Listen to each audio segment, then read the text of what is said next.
Outra coisa que incomoda muito, eu já tinha falado, mas vou falar de novo, é o cenário mal pensado, né? Então, a pessoa... eu me lembro uma história que eu li,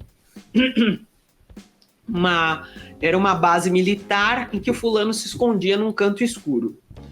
Aí eu falei, meu amigo, base militar é a coisa mais retangular, reta, iluminada que existe. Não vai ter canto escuro numa base militar. Não se ela tivesse sido construída como uma base militar. Não. Você é corredor reto, você não tem onde se esconder. Então, cenário mal pensado. Mas eu preciso pôr meu personagem escondido ali. Não. Então, não ponha numa base militar, por exemplo, né? Então, pensar nesses detalhes, as improbabilidades. Quando você pensa bem o cenário, você consegue convencer de muitas outras coisas. Por exemplo, Harry Potter conseguiu emplacar uma série de coisas de magia porque o cenário foi muito bem contado e ele imita uma escola que se internam inglesa, que a autora conheceu, né? Então, a autora teve contato com um lugar desse real, então ela transportou todo aquele ambiente, os detalhes, o tipo de salão, o tipo de reunião, o tipo disso, daquilo, é tudo muito real, é convincente. Por quê? Porque ela chupou da realidade. Então, no meio daquele cenário, aí acontecem as magias, aquele cenário tão realista ajuda o leitor a acreditar nas magias. Então, um cenário bem contado ajuda você a passar todo tipo de ficção científica, de fantasia, do que você quiser inventar. Mas um cenário mal contado destrói até mesmo uma história baseada na vida real. Então, é isso. A pessoa entra numa sala, né? Sei lá, tem 2 pessoas naquela sala. E aí as 2 pessoas estão conversando e, sei lá, ou tem 4 pessoas conversando. E essa pessoa que entrou consegue ouvir tudo, por exemplo? Não. Não, né? Se tiver 4 pessoas conversando entre si, ela não vai conseguir ouvir tudo, ela vai conseguir ouvir algumas coisas, alguns pedaços. Então, por exemplo, isso pode incomodar muito, né? Coisas faladas rapidamente na correria e o outro entende perfeitamente. Não, né? Você não entende às vezes quando a pessoa fala na sua frente, imagina falando na correria de costas, né? São coisas mal pensadas, né? O horário do dia, as pontos cardeais, nossa, o que tem de escritor que não sabe onde é que o sol se põe, né? Então põe o sol se pondo em lugares exóticos. Ou não sabe de onde vem o vento, né? Naquela região. Esses são detalhes importantes, né? Você está falando de um lugar, sei lá, bastante conhecido, aí você vai dizer, e aí bateu um vento que não bate de jeito nenhum ali, incomoda. Por exemplo, né, voltando a São Paulo que eu conheço, você pode dizer na Avenida Paulista que tem um vento encanado miserável lá, e tem mesmo. Agora, você não vai dizer que tem um vento vindo do oeste, porque não tem. Né? Não. O vento encanado é ao longo da avenida, não é do oeste, por exemplo. Né? Então, você precisa ter esses cuidados de saber as direções, de saber o que pode se ver daquele lugar. É legal até, de repente, desenhar um pouco o cenário, desenhar um pouco a sala, desenhar um pouco a casa, desenhar a rua, para você contar de uma forma que tenha solidez. Você não fica com a impressão, espera, essa rua encupridou? O cara demora 10 minutos para ir de uma casa para outra, né? Ele vai para o vizinho e ele demora 20 minutos, ou coisa assim, sabe? Coisas improváveis. Diga, Sidney, o que as pessoas estão dizendo? Bom, nós temos o Laércio Volpert, que contribuiu com a gente aqui, muito obrigado, e fez uma super pergunta. Essa base militar marcou, já é a segunda vez que vejo você falando. Pois é, porque um autor escreveu de fato nisso, né? Mas é uma coisa realmente óbvia. Você conhece uma base militar que tenha cantos escuros? Não.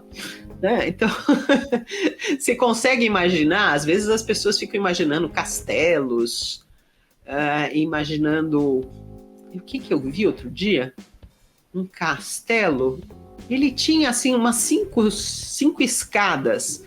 E era um castelo medieval. Aí eu falei, meu amigo, você já olhou a planta de um castelo medieval? Ele não tem 5 escadas. Como assim?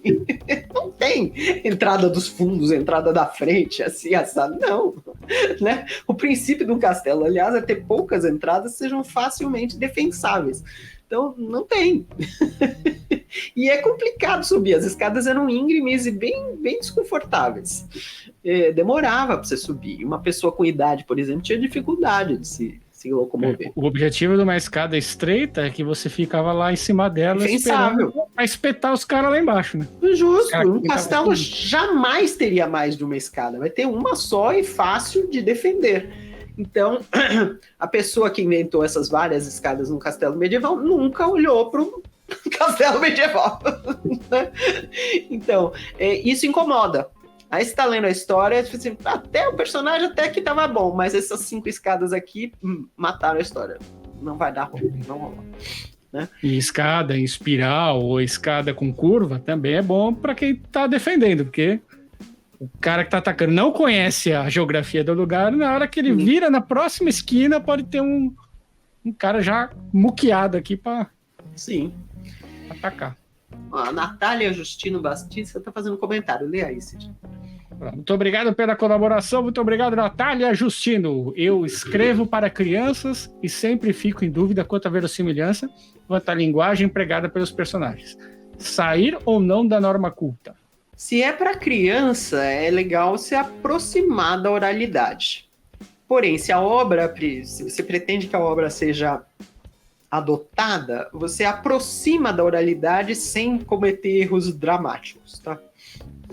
Se ela for para ser consumida pelas próprias crianças, você pode ser oral e pronto, ser a linguagem absolutamente natural. Mas se imaginar que um professor vai ler aquilo e pensar em adotar para sua classe, então aí é legal você ficar um pouquinho mais dentro da norma culta, mas ainda assim, não exagera, né?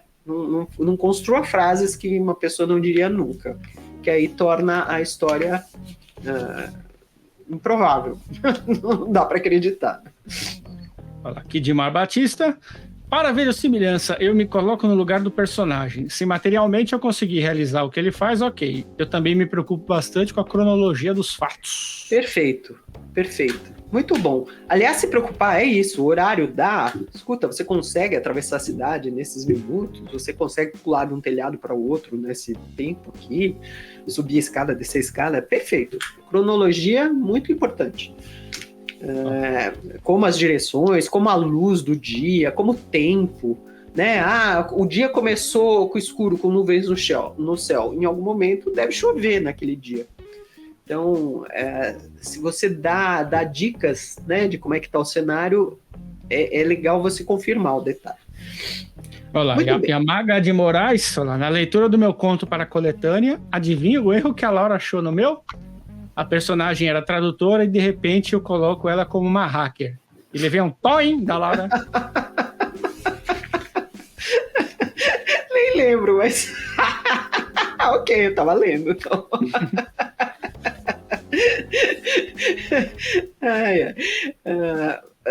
consistência, né, crianças? Consistência.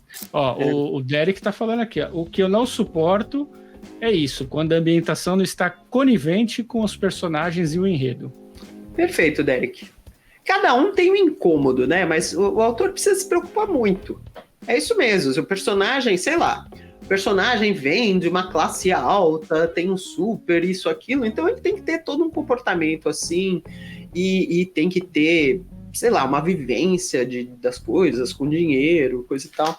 E a casa dele precisa refletir isso, é bem isso, você tem que ser consistente. Então, o ambiente que o personagem está precisa ser consistente com o que ele é. E se ele está deslocado, ele mesmo precisa achar estranho, ou os personagens em volta precisam achar estranho. E o Cal falando aqui, ó, na escrita de fantasia é muito comum ter problemas no world building, na construção de mundos. Criar mapas com uma boa geografia é uma sugestão que deixo aqui. Existe até algumas ferramentas para criar mapas como Incarnate. Nossa, super necessário. Na fantasia, você não faz um mapa, às vezes vários mapas, né? O mapa do reino, o mapa da cidade, o mapa do castelo, vários mapas para você se situar e ajudar também quem está lendo. Laura, sabe o que nós estamos esquecendo?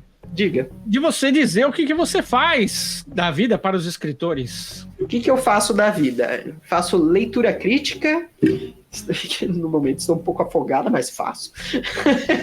Eu dou consultoria para quem está morrendo de dúvida do que faz, se faz ou compra uma bicicleta dentro do mercado editorial. E também eu dou mentoria para quem está escrevendo não ficção ou biografia. E Voz Me Ser, Sidney? Depois que você está com o seu texto pronto, é hora de falar comigo. É a hora que você vai falar, Sidney, me ajude, eu preciso fazer o meu texto virar um livro. Aí eu vou lá e vou fazer a capa, vou fazer a diagramação, revisão do texto, vou fazer a documentação, vou fazer a impressão, vou fazer o e-book, vou colocar nas principais lojas online, vou colocar o seu e-book no KDP da Amazon. Você vai ser um autor feliz com o livro pronto. Vou entregar, você fala assim, eu quero 100 exemplares na minha casa. Eu mando 100 exemplares para sua casa. Então, para você entrar em contato comigo ou com a Laura, tá passando aqui no gerador de caracteres, aqui é os endereços, né? Escreva seu livro.com.br e sguerra.com.br. Você fala com a gente e você faz todos os processos aí para ter o seu livro prontinho, do Word, né, Laura? Do texto em Word até o livro impresso. Só falar com a gente. E tem descrição aqui no canal. Na descrição aqui do nosso canal tem nossos contatos também. Todos os nossos vídeos tem lá na descrição, tem como falar com a gente. Não perca.